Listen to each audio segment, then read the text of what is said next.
So you guys are welcome to take notes over this. It's just basically fill in the blank. So that's how it's going to work. So yeah, we're going to get started. I switched it around a little bit. We were going to have something different today. But I talked so much on Monday about the concept of anti-Semitism that I think we should express it now. I mean, you should get a good foundation of what anti-Semitism is, how to stay away from it, possibly. This is a good social justice kind of seminar, if you want to call it that. It's a great way to look into the idea of how prejudice occurs, basically, how it systematically happens. And here's some takeaways I want you to get from this lecture today. And if you look at your notes here towards the bottom, I don't think you can see it here. Oh, yeah, you can. Yeah, scroll up here. Nope. You can't see it on mine. But what I want you to understand here out of this entire lecture is that it wasn't just Adolf Hitler having a hatred for the religion of Judaism. Hitler did have a hatred for the Jew, yes. But they did not have a hatred for the Judaism. And it's not a relatively new concept that Germany has experienced. As a matter of fact, it's not just Germany that was anti-Semitic. It was even the United States in the early 1900s. Okay? So it's not something that is just a new concept. You know, they just magically started, Nazi Germany magically started this concept where they wanted to ethnically cleanse a population because they don't agree with their viewpoint. No, this has been something that's been happening for hundreds of years. Okay? So, with that being said, we're going to talk about it. So, German anti-Semitism is founded in three different ways. And we're going to talk about these three different methods. First one is through a religious standpoint, understanding how to be anti-Jewish in a religious standpoint, from a political standpoint, and then from a radical standpoint. Okay? So, those are the three methods of how anti-Semitism really started to infiltrate and how it got into the Pan-German League, which we'll talk about, and then into the Nazi Party after that, okay? A quick note before I dive in on those three is I do not like using the word ideology. I think ideology that word is too basic. People will loosely use that word. Let's just say, I don't agree with Carson's ideology. Well, what the hell does that mean? I mean, what does that mean if I don't agree with Carson's I don't agree with his ideas? Do I not agree with how he thinks? Do I not agree with what he thinks? Do I not agree? Those are different degrees. And the term ideology to me is that specifically. It is very vague. It's like saying the word things. I don't like your things. I don't like your ideology. It's kind of the same thing in my way. I don't think the word ideology fits. So I encourage you, if you are doing a 2-3 page paper over a film, or if you're writing something down, the word ideology is not a very preferable word, and especially if you're going into college or doing post-school items. I would encourage you to stay away from that word because it is so ambiguous and very, very complicated. So I want you to keep that in mind. But the reason why I say that is for this lesson, I'm going to use the word ideology. And when I say the word ideology in here, I mean it in the sense that this is their general thinking, their general concept of anti-Semitism. Okay, so keep that in mind. The word anti-Semitism, according to the Oxford Dictionary, is hostility to or prejudice against Jewish people. Okay, that's a specific word of anti-Semitism. If you are an anti-Semite, you are against Judaism. You are an anti-Judaism person. Okay. Here are the variants of anti-Semitism and how it starts and how it came to be, basically. It is rooted in medieval Christian opinion, okay? We talked a little bit about it on Monday with Martin Luther a little bit, and it was this idea that the Jews were held responsible for the death of Jesus Christ. And especially when we were talking about the 1400s, 1500s, where the separation of church and state, Christianity and government, were basically one and the same, we see that being very evident, right? And so this blame or oppression of the Jew is based upon the concept of where the Jews were held responsible for the death of Jesus Christ. Yes? I don't have one. Sorry. The Pharisees, basically, if you ever heard of the story of Jesus Christ and his crucifixion, the Romans, Pontius Pilate was a Roman general. He ran the area of Israel, and he was responsible for condemning Christ to crucifixion. Christians believe when this time it was morphed is it's not just the Romans that are at fault, but it is also the Jews that are at fault in the sense that the Jews had turned Christ in. The Pharisees did not agree with Christ's teaching, and so therefore that's what came about with that. Okay? Now, we talked a little bit about it already, but Martin Luther, who was considered at the time the national hero of Germany in the 1400s, believed in this sense. He believed in holding Jews responsible for the death of Jesus Christ. Okay? However, he was kind of an interesting figure. He was a very big critic of Jewish and Catholic relations during his time and throughout the Protestant Reformation. Okay? He really at the start, we understand that he wanted to create this mutual tolerance. He wanted to make sure that people lived in harmony. That was a teaching of the Catholic Church. And he believed that this idea of Jews and Christians getting along should be one and the same. After all, they share the same geographic areas. They're often neighbors. There are things to understand. Well, over time, he became very impatient of this matter. When I say he became impatient, he began to become tired of continually trying to heal relations between Jews and Christians. So he started to become very bitter about it, and he published this book called The Jews and Their Lies. This is a specific book that he wrote. Okay? It's more of a series of pamphlets. What that book entitles it to is he characterizes the Jews as being criminals desiring world rule and domination. He also advocated burning synagogues, which are places of worship for the Jewish culture, burning the Jewish schools, destroying their houses, removing their cash and treasure of gold and silver, eliminating their prayer books and their Talmudic writings. Okay? He advocated for that. I want you to kind of understand that.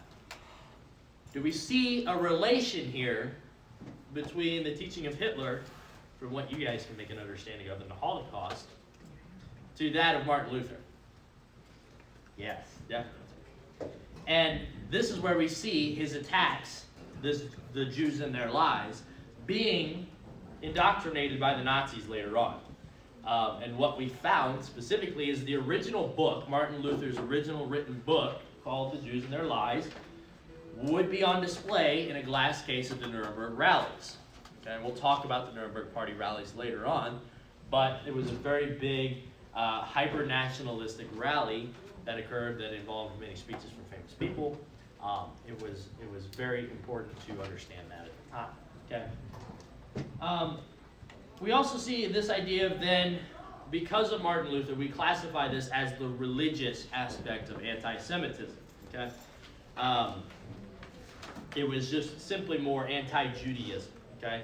It's not a specific hatred of the Jew, the specific person, but of the general religion. Okay. Now, here's the second part. It's rooted in political aspects. Okay. And this stems from German nationalism. This idea of creating a unified Germany, especially in the late 1700s, 1800s. You'll look at that in your notes, and you're going to see this idea of wanting to create a unified Germany, right? We kind of talked briefly about that on Monday. And how this occurred is it was through the Napoleonic conquest, right? Going through Germany, going through France, it led to this movement in the 19th century for this idea of the unification, okay? And in 1871, when Germany became unified by Otto von Bismarck, they viewed the Jews as outsiders. And a specific historian at the time, in 1879, quoted a member in the Reichstag when he says, "The Jews are our misfortune," is what he said. That's a specific word that was brought up. Third, what most people are familiarized with is the concept of anti-Semitism being rooted in race. Okay? Hermann Arlart, member of the Reichstag, specifically said, "A Jew who is born in Germany does not thereby become a German. He is still a Jew." So we're seeing this separation of looking at the concept of Judaism and the Jew as the other person. They're classified as the other person. They are separated from society.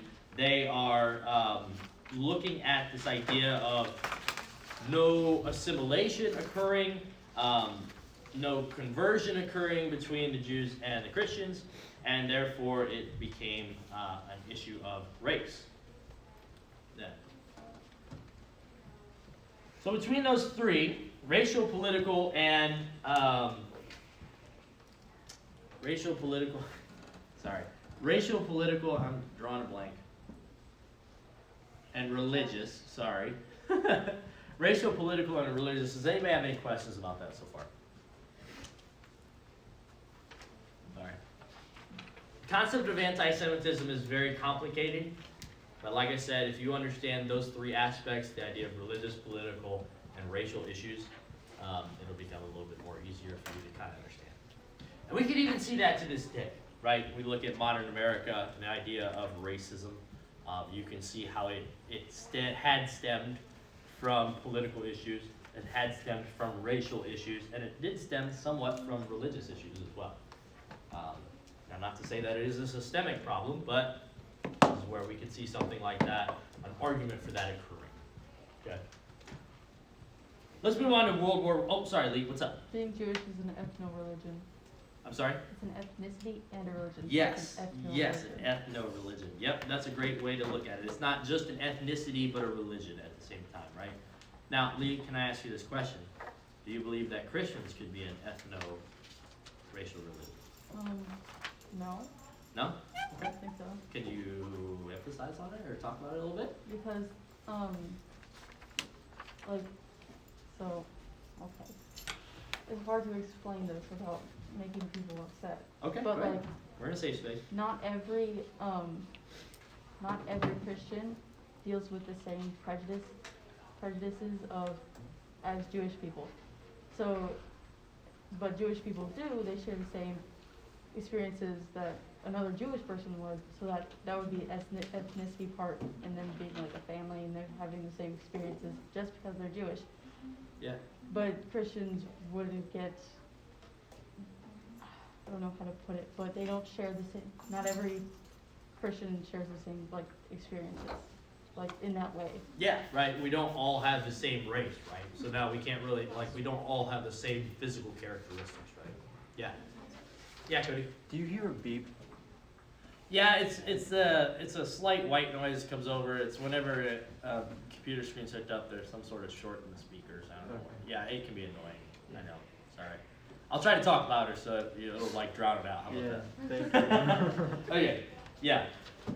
So let's talk about World War I a little bit. I know we're really jumping along. I'm just giving you the concept of anti-Semitism. I'm not giving you a timeline. I'm not really giving you any dates to memorize, right? I just want you to get a better understanding of the concept of anti-Semitism a little bit more. Okay? Let's look at World War I and the concept of anti-Semitism.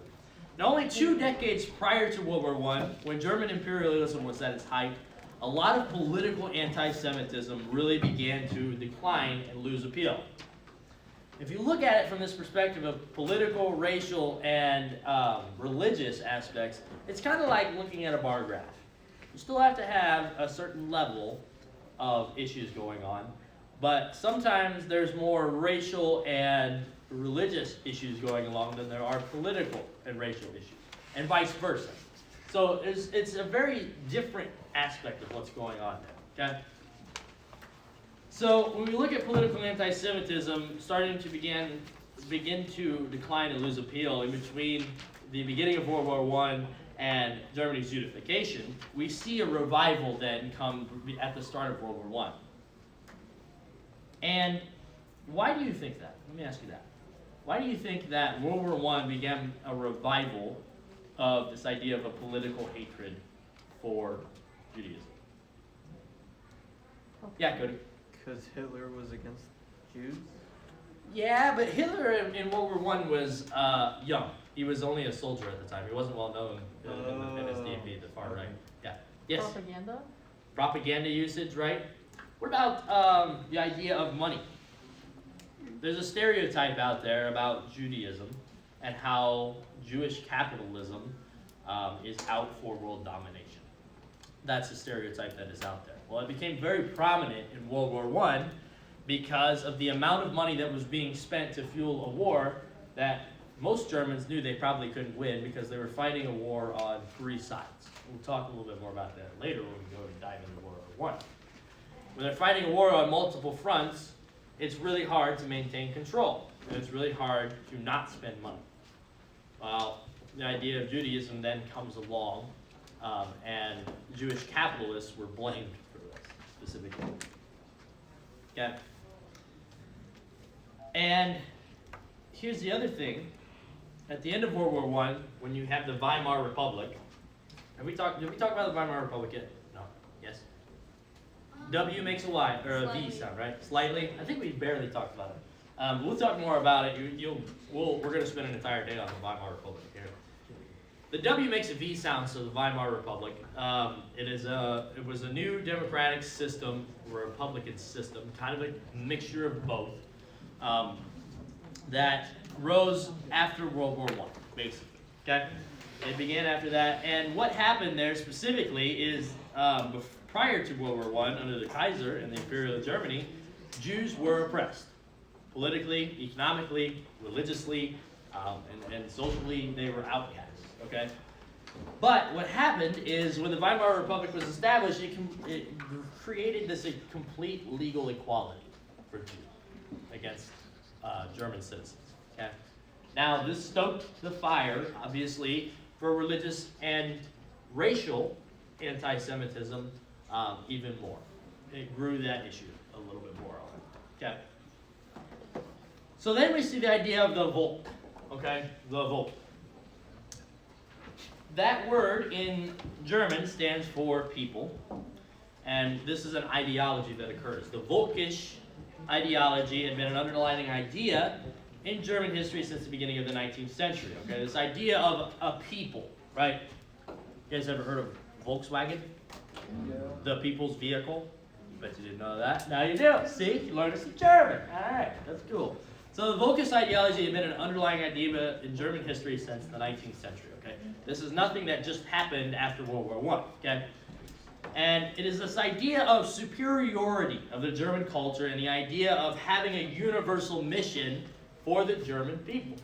Okay, now this became a very far right-wing ideology because of the idea of Jews being blamed for World War I and the causation of World War I. Okay? And this idea of nationalism then becomes apparent when we talk about having the people, having a community of some sort, a national community, right? That's the idea of nationalism being said about. And you hear this word, specifically Volksgemeinschaft, okay? Volksgemeinschaft.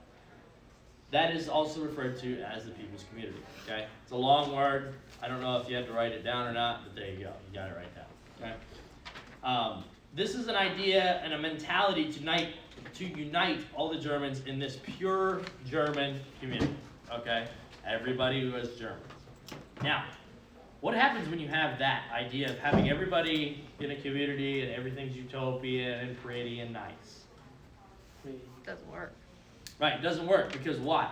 Because it's not. Power and money and greed about what? Power. Okay, yeah. What about this idea of race that's being put in, right? Oh. Perspective, right? If you want to have a community, an idea of shared values, you want to be with somebody that you economically share ties with, right? You share certain characteristics with. Racism. Yes, that's where you see it, right? So now, with this idea of nationalism and the Volksgemeinschaft, the German community, the people's community, you then are starting to separate them. Yes? What room is Swan in? 116, I want to say. She's in 160. Thank you. Yep. Sorry to interrupt. You're good. So, this is where it gets interesting, is the Jews were then excluded from this matter. Because they are not considered Germans. They were considered the other. They were not considered to be Germans at the time, okay? And this sentiment grew over the course of the Second Reich, okay? Imperial Germany, and then to the Weimar Republic, and it even started to fire with that, with the idea of equality and them being included in this Volksgemeinschaft, okay? But it began to stress more than just this idea of hyper-nationalism, right-wing ideology, okay? It became more racial, and it became more racially in terms of a biological manner, okay? Especially at the beginning of the 20th century, you're going to look at the advancements in science and biology and discovering of new species. But here's something that's kind of interesting, is this happened in the United States as well.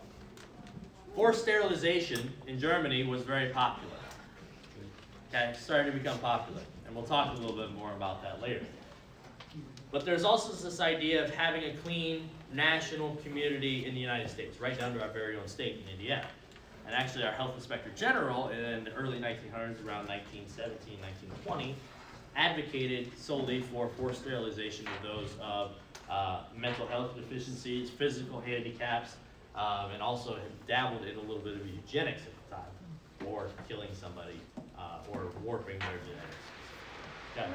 So it's not just something that happened in Germany, but it was also an occurrence that was happening around the world. So we can't just blame Germany for this, but it happened across the world. Yeah. It happens in the United States, like recently. They took immigrants, like Mexican immigrants, and they forcefully sterilized them. Yeah. I don't know the truth about that. I'm not sure. I haven't really looked into that, but yeah, I don't know What is if I can sterilization? never deny that. But so what? They can't have kids no more. What? Yeah. Can't have kids no more. Oh, that's what. Yeah. So I don't know how the truth is of that, but we can generally say the concept of forced sterilization is not necessarily an ethical practice. I think pretty much everybody's on board about that. I would hope you would be on board about that. But yeah. Now, you're wanting to create this clean, pure society, right? A clean, pure society of Americans. A clean, pure society of Germans, right? So what are you going to do? You have the other people that you have to worry about, the minority, right? So what do you do in order to create a clean, pure society? Yes? Get rid of the minority? You get rid of the minority, right? Precisely, Cody. That's what happens. Now, not advocating for that at all. I hope you know. All right. I hope we're all on the same page about that. Okay. But Yeah. say what? Minority. You sound pretty convincing. No, I don't know. I'm just talking about this from a historical. In the 1900s, the early 1900s, this was something that was popular. This was something that both sides of the political aisle, Democrats and Republicans, agreed with in America. It was not an issue at all because they were tired of sanitary issues. You look at the Spanish flu of 1918, where that becomes even more prominent, creating a clean, sterile society, one that is advancing consistently. Now this stems from Charles Darwin.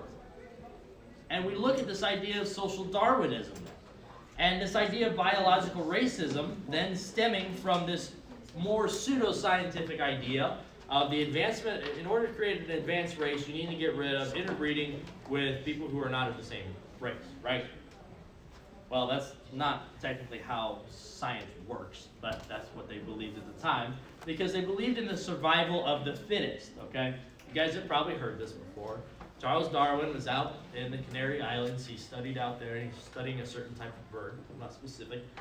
And over time, he got to see how some species of this bird had survived because of a certain type of feet or wing they had, and others died. Yeah, Cody? I think it was like where they were on the island and how their environment was. It was Yes. like their beak, just Yeah. the size. Yeah, it was a certain type of beak that helped them eat or. Yeah. It was some sort of adaptation of a bird. They evolved to fit their environment. Right, yes. And so this was the idea of the time, and they believe this in terms of human beings. Well, that makes no sense. It doesn't because we all have the same adaptations basically, right? Well, We all have a nose and eyes and mouth and hands. We don't have web feet. At least I don't have any web feet. I don't know if you do, but. weren't they like trying to get rid of the minority? Yes. And people of color are more adapted to like cold weather. Isn't Germany cold? Yes. But So what? yeah, no, but yeah, it gets weird. It gets really weird. Wait, Lee, it's gonna get more fun, okay? It's gonna get more screwed up, right? And I should preface this before I started. I am not advocating for any of this. I'm just giving you the facts of what happened at the time. I do not encourage anti-Semitism at all, and I hope that you don't either. You're understanding the history of this, okay? Everybody cool with that? I'm not like indoctrinating you or anything like that. I hope that's not what's happening. Okay, I'm not doing that. I'm just giving you the facts of what happened at the time. Okay? Alright. So, let's go back to it. So this idea of race, like a species of animal, and this idea of evolution and adapting to environments and becoming more of a pure race so we can evolve over time and become better people, becomes more prominent, right? Some were superior, right? We look at the idea of superiority, and then we look at inferiority of other people, right? Well, that's the mentality of the time. It's definitely not the mentality of today, right? White people were considered a superior race to those of people of color at the time, okay? And therefore, that evolution, the idea of exterminating the other, will help the evolution of people. That's not how that works. No, it's definitely not how it works. Yes. It's not. Execution. Right? Yeah. So then we see the development of the Aryan. Okay? You've heard of this. You've heard of the Aryan race, right? It's the idea of, we back up. Linguists at the time of German, English, and Indo-European language, which I don't know what type, it's a unique language of some sort. They used the word to identify those Indo-European people, okay? It was an identification. It was a form of, a way to identify those Indo-European people. And the classification overall, if we were looking to a racial classification of the Aryan, it would be white people, blue eyes, blonde hair, 6 foot, able to run fast. I don't know, there's other things that would evolve from that, right? It was this idea of this elements of what a perfect human being looks like. Germans, of course, were considered to be the foremost element of Indo-European people. And they were the creators of this German culture, because they have a culture. So now because they have a culture, then they also now could be considered, because they have this stereotype that you have to be blonde hair, blue eyes, all this and that. Guess what? Let's consider ourselves a race, then, right? Because we have physical characteristics, and we also have the same mentality, and we share a culture, just like that of the Jew. And Jews then were considered to be lesser, and they were considered to be almost to the point now where we are seeing evidence of them being called parasites, okay? Designed to destroy the culture of the Aryan race. It came down right to the religious values of Christianity, where they existed so that they can persecute the Christian, is basically what it came down to. And so therefore, the Aryan race had to be prepared to fight for the civilization itself. Now, Jews, on that case, had characteristics that are unchanging, because their evolution, their concept of evolving is dead, okay? And it would be harmful to the Volksgemeinschaft, or the people's community, that bore the people of Aryan culture. If a Jew and an Aryan were interbreeding with each other, it would be considered against moral codes, and forced sterilization would occur at that time. This is prior to Nazi Germany's rise. I should hope to keep that in mind as well. We're just now seeing the beginning of it. So then you also see the mentality coming with the belief that the Jews were not members of the German society, the Imperial Germany in 1871 when they unified. Now then they're considered the scapegoats for this matter, especially with World War I. Jews are considered to be the blame for economic and social problems led by industrialization and urbanization, right? Late 1800s, early 1900s, we see the industrial era. Europe and the United States were creating different industrial things instead of moving from an agricultural economies. Instead of growing your own food, making your own clothes, you get it from a factory. You buy it from a store, right? You see that nowadays.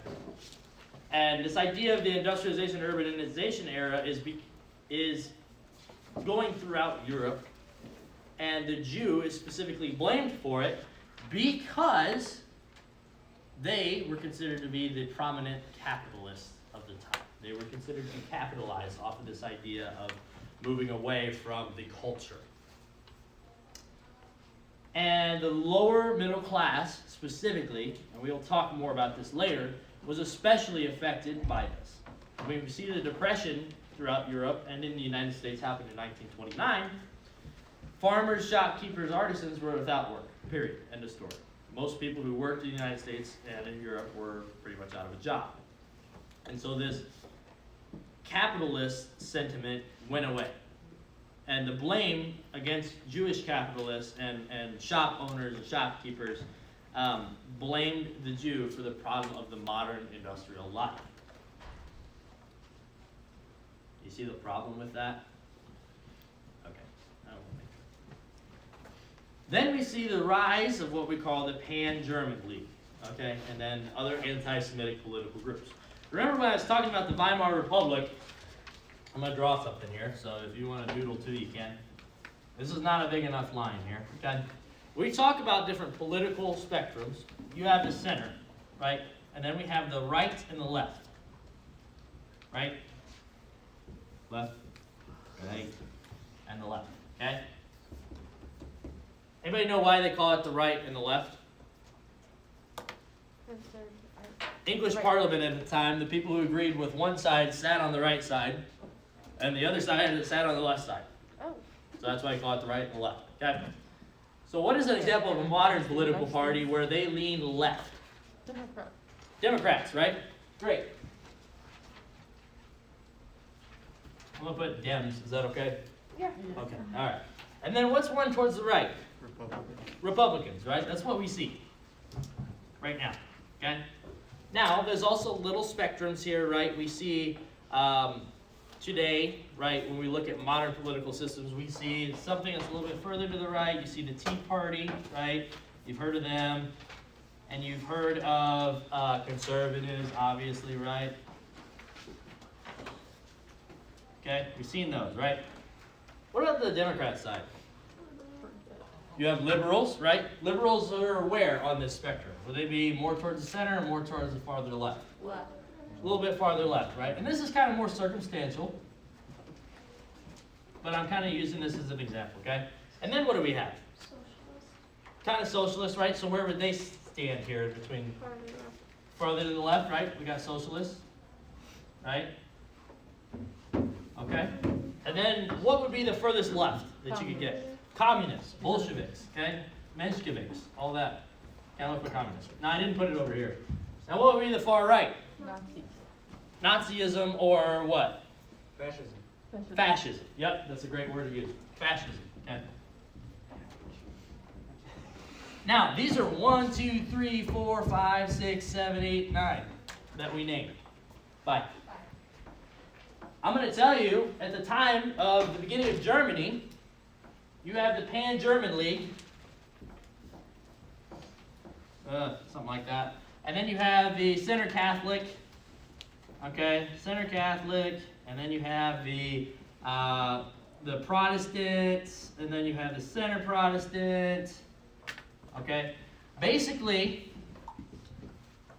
try fitting another, let's see, 32 minus 9 is 23? 23? Right? Yeah. Yeah, you have 23 other little political parties in there. Okay, so add another 23 on top of what we already would be considered to have as a political party. And guess what?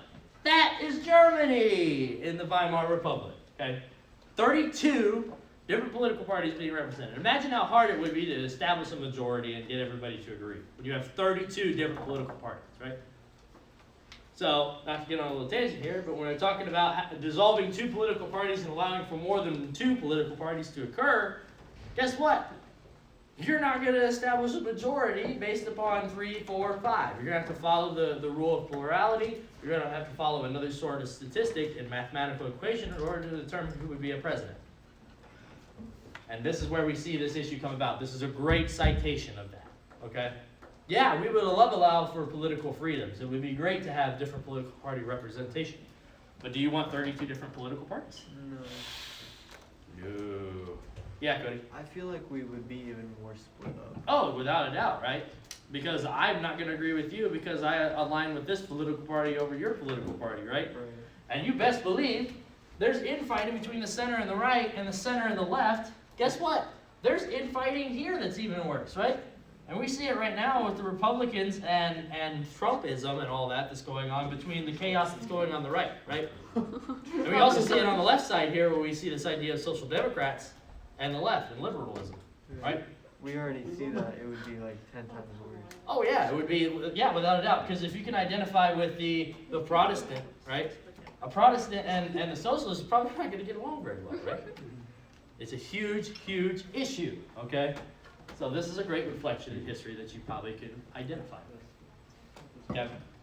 Now let's look at the Pan-German League, okay? And if you look at the Pan-German League, I didn't quite put them in the center of fascism here. You guys really can't probably look at this very well. You're kind of just getting my visual, okay? You look at the Pan-German League, it's not quite fascist, but it is very, very, very close, okay? And we see other anti-Semitic groups which align with the far right. Okay?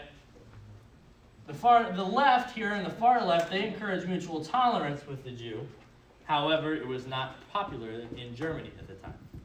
Okay? Why? Because we just talked about it. Social Darwinism and Charles Darwin. Okay? Now, the Pan-German League was one of the best known groups for this idea of pushing anti-Semitic agendas in the late 19th and early 20th century. Of course, they were anti-democratic, they were anti-socialist, they really specifically wanted to attack the far left as much as possible. And this was their competitor at the time, socialists. Okay? Socialism was a very popular mentality at the time, and it was one of the biggest parts of the Reichstag. Okay? They wanted to stress this idea of extreme nationalism and use this idea of social imperialism, or social Darwinism even, to overcome these social divisions and unite the classes together. Okay? They wanted to unite this side. They wanted to make sure everybody understood this idea of anti-Semitism and how it should be stressed to gain a majority of the Reichstag and their agenda of anti-Semitism then going through. They attacked the socialists, and especially Jews, as destroyers of this national community, or the Volksgemeinschaft, right? And in the early 20th century, we see this idea of a hard time identifying with individual political groups, okay? Like I was just saying, my political side here, wherever I land on, if I land far left here, almost to communism, I'm not going to align with what Claudia agrees with here about liberalism, or that of being the Center Catholic Party, or whoever you would choose to align with, right? I don't really identify with any of them, right? And so I choose to not be involved in politics. I withdraw from voting. I have an issue and a breakdown then of the democratic society, okay? But if you're having a hard time identifying with some of these more central parties, what are you going to do? You're going to stick with the one that's the loudest, right? You're going to stick with the communists. Or you're going to go all the way over to the Pan-German League, or even those of the fascists, the NSDAP, right? You're going to look at them. And you're going to flock to them because they have the power to gain a majority following, because they are the loudest in the room. And when I use that loudest in the room, is they have the more extreme saying, and they gain more attention because of that. The ball's in their court. The ball's in their courts. Yeah, you said that earlier. Yeah, the ball is in their court, right? They have the advantage, right? Great. This gave common cause to join these radical these radical right-wing groups and that of the left wing, giving respectability and keeping the idea of anti-Semitism alive in German politics, even with the quick government changes in the course of the past 30 to 50 years, right? In the beginning of the late 19th century and early 20th. Yeah. Okay, I don't want to sound stupid, but what does radical mean? Radical Yeah. is, how do you explain it? Somebody explain it. Someone please explain it to me. Radical is, yeah, it could be a number, a mathematical number, right? Yeah, but like I hear people doing radical lefts, radical rights. Like, what does that mean? Like, does the radical mean like you're like fully on the far side of it? I wouldn't say that. I would say you're extreme about your viewpoint. Oh. Very intense. Yeah, that would be the way to explain. Oh, okay. Yeah, So Stragglers would be extreme, extreme. absolute would be another synonym that would match with the idea of radicalism. Yeah, make sense? Oh, Basically, yeah. you're set in your beliefs and Yes. you know what they are. Mm-hmm. Make sense? Okay. Okay. You're not letting anybody change that. Yeah. Like, Yep.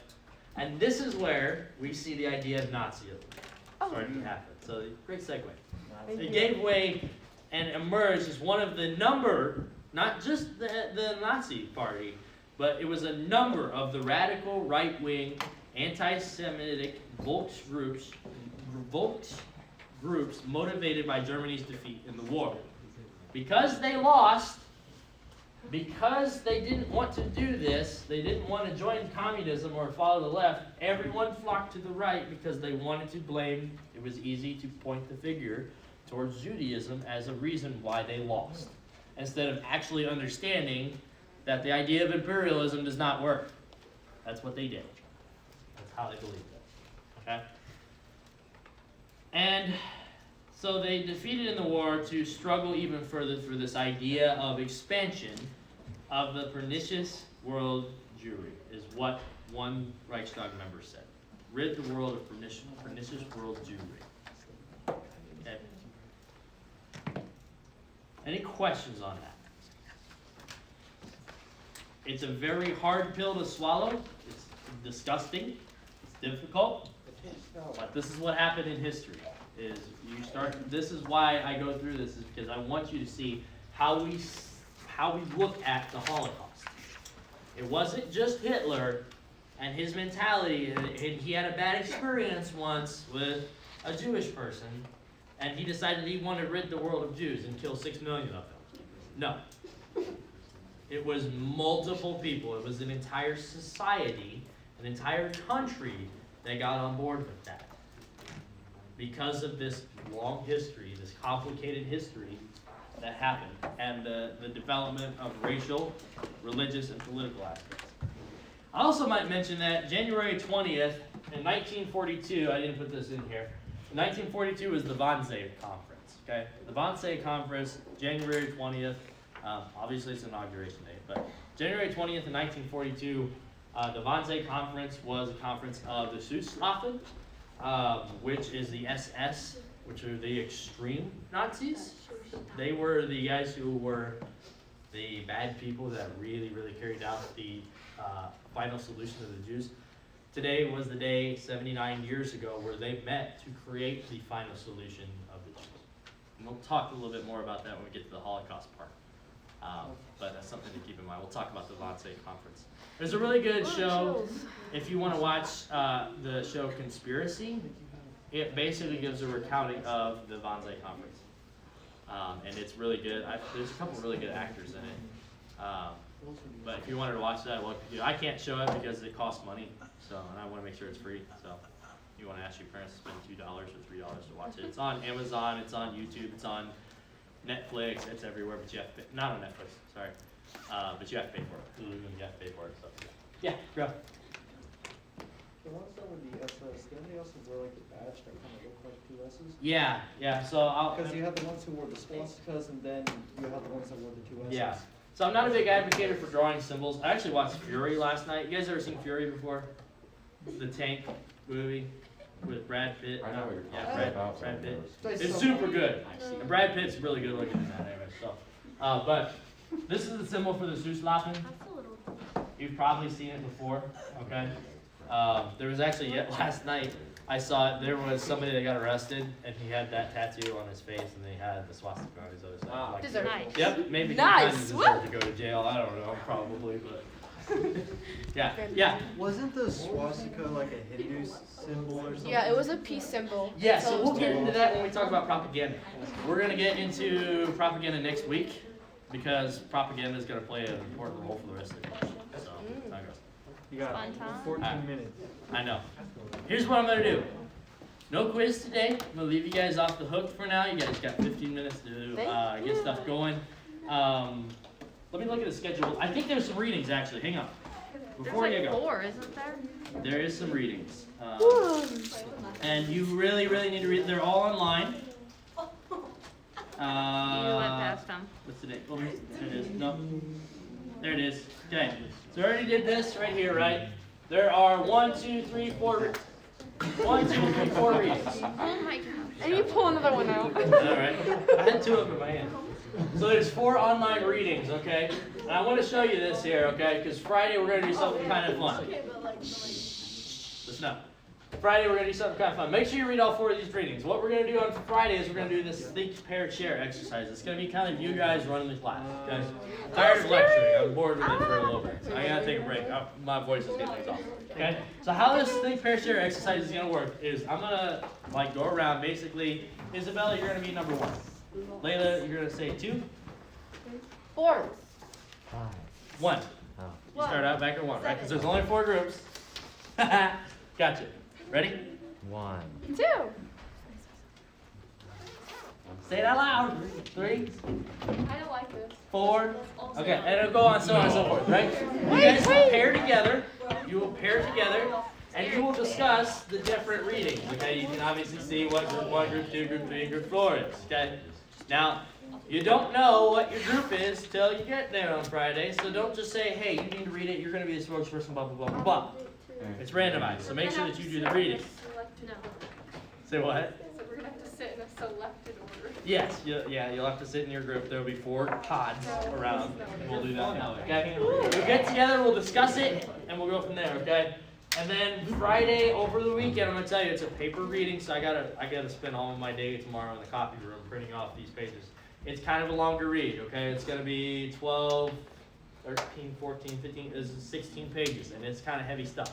So plan on making some time Sunday night, Monday morning, whatever you gotta do, to plan for that. Okay, so we're gonna get started on some homework.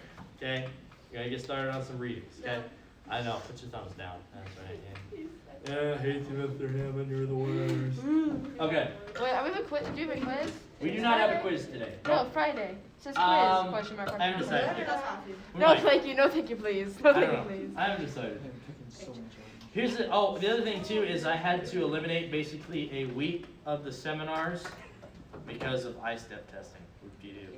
So I did have to get rid of some stuff, so I had to cut a little bit of the course out. So it's perhaps possible that the quizzes out of the 13, there may only be 10, and I'll take the best 7, or however I calculate it out. That's how it goes. But today you don't have a quiz, so thank you, Mr. Hammond. You're the best.